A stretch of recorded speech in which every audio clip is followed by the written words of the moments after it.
हाय friends, आदाब और welcome to my YouTube channel कहानी जिंदगी की। दोस्तों, जैसे जैसे ये दुनिया तरक्की करती जाती है वैसे वैसे इंसानियत खत्म होती जा रही है। आज की जो सच्ची घटना सुनाने जा रहा हूँ वो तड़पा देने वाली घटना है, निहायत ही दर्द भरा घटना। दिल्ली का सबसे वीआईपी एरिया राजघाट। 10 और 11 अक्टूबर की दरमियानी रात एक लड़की बिना कपड़ों के सड़क पर बदहवास चल रही होती है। वो इसी हालत में लगभग 6 किलोमीटर का सफर पैदल तय करती है। उसके जिस्म से खून टपक रहा होता है।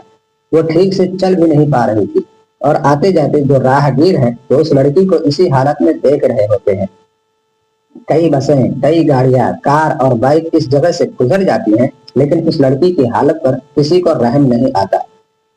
और लड़की राजघाट से सराय काले खां तक यानी कि लगभग 6 किलोमीटर का लंबा सफर इसी नंगी हालत में पैदल तय करती है। उसको ब्लीडिंग भी हो रहा होता है, लेकिन कोई उसकी मदद के लिए आगे नहीं आता। ऐसे में एक सेना का जवान उस लड़की को देखता है और पुलिस को इन्फॉर्म करता है, और उसके बाद जो कहानी सामने निकल कर आती है वह हर किसी के रोंगटे खड़े कर देगी। बिल्कुल इसी तरह 16 दिसंबर 2012 को निर्भया का केस हुआ था, जिसके बाद पूरी दिल्ली ही नहीं पूरा भारत प्रोटेस्ट करने बाहर आ गया था। और आज पूरे ठीक 12 साल बाद 2024 में फिर से एक निर्भया के साथ नंगा खेल खेला गया और फिर से दिल्ली तमाशा देखती रही। इस लड़की की मदद करने के लिए कोई भी नहीं आया। बताया जाता है कि 3 बदबख्तों ने इस लड़की के साथ दुष्कर्म किया। एक कबाड़ी वाला, दूसरा ऑटो ड्राइवर, तीसरा शमशी लंगड़ा जो लोगों से भीख मांगा करता था और जो जमीन पर ठीक से बैठ भी नहीं पाता है। दरअसल दिल्ली के सराय काले खां और राजघाट में जब ये लड़की 6 किलोमीटर का सफर तय करती है, इतना लंबा सफर, तो उसके बाद एक आर्मी ऑफिसर उसको देखता है और उन्हें लगता है कि इस लड़की के साथ कोई अनहोनी घटना घटी गई है और वो फौरन पुलिस को बुलाते हैं। पुलिस आती है और जब लड़की की सिचुएशन देखी जाती है तो वो पूरी तरीके से बदहवास होती है। फौरन उसे अस्पताल में भर्ती कराया जाता है और एक लंबा वक्त गुजर जाता है उसके इलाज में। कम से कम 21 दिन इलाज चलता है और 21 दिन के बाद जब लड़की थोड़ा थोड़ा रिकवर करती है तब जाकर पुलिस वालों को बयान देती है। फिर पुलिस आरोपियों को पकड़ती है। आरोपियों को कैसे पकड़ा जाता है, क्या है पूरा केस, आप जो तस्वीर में फोटोज देख रहे हैं उनमें से एक है भीख मांगने वाला शमशुल, जिसके पैर खराब है, उसको लोग शमशुल लंगड़ा कहते हैं। एक है कबाड़ी वाला प्रमोद, ये कबाड़ का काम करता है। और तीसरा है ऑटो ड्राइवर प्रभु महतो। ये तीनों लड़की को झाड़ियों से खींच कर लाते हैं और अपने ऑटो में जबरदस्ती बैठाते हैं, उसके साथ रेप करते हैं और फिर उससे वापस बिना कपड़ों के खून से लथपथ सड़क पर फेंक देते हैं। लड़की जब होश में आती है तो उसी हालत में नंगी होकर भागने लगती है।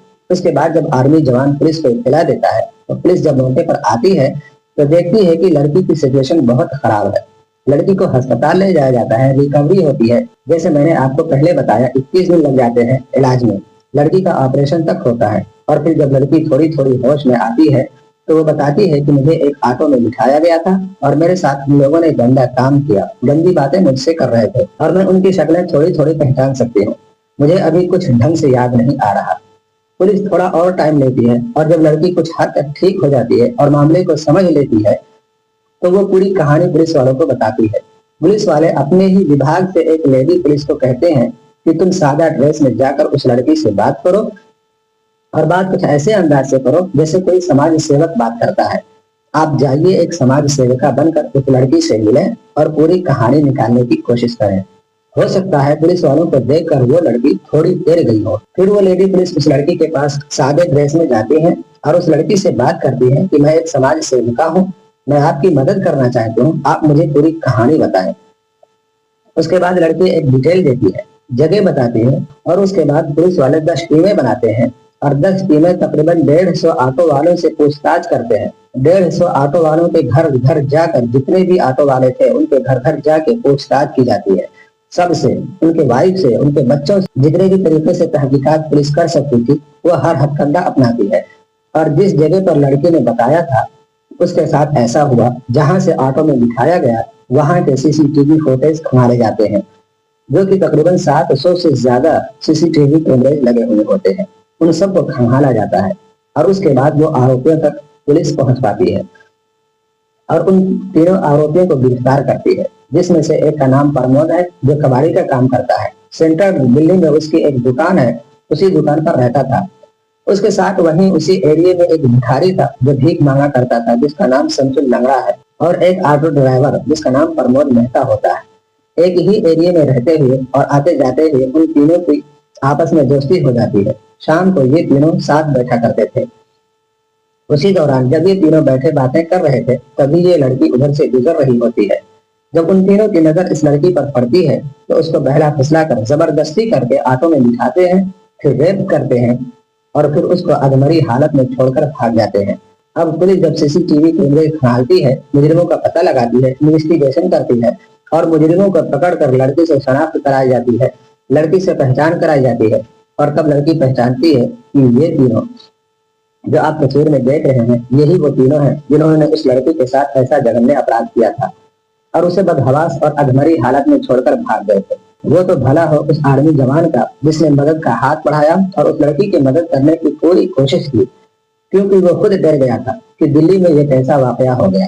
अब जब पुलिस ने लड़की के बारे में पता लगाया तो पुलिस को पता चला कि वो लड़की उड़ीसा की रहने वाली है और उसने कई तरीके के सामाजिक काम भी किए हैं और कई तरीके से सामाजिक संगठन से वो जुड़ी हुई है। और ऐसे में उसे उसके एक साथी ने दिल्ली आने का एक ऑफर दिया था और कहा था कि यहाँ पर तुम्हें अच्छी जॉब मिल जाएगी, अच्छे पैसे भी मिल जाएंगे। तो लड़की अपने माता पिता को बिना बताए उड़ीसा से दिल्ली आ गई। यहाँ पर अपने साथी के साथ रहने लगी थी, लेकिन धीरे धीरे लड़की और उसके साथी ने किसी बात पर कहासुनी हो गई।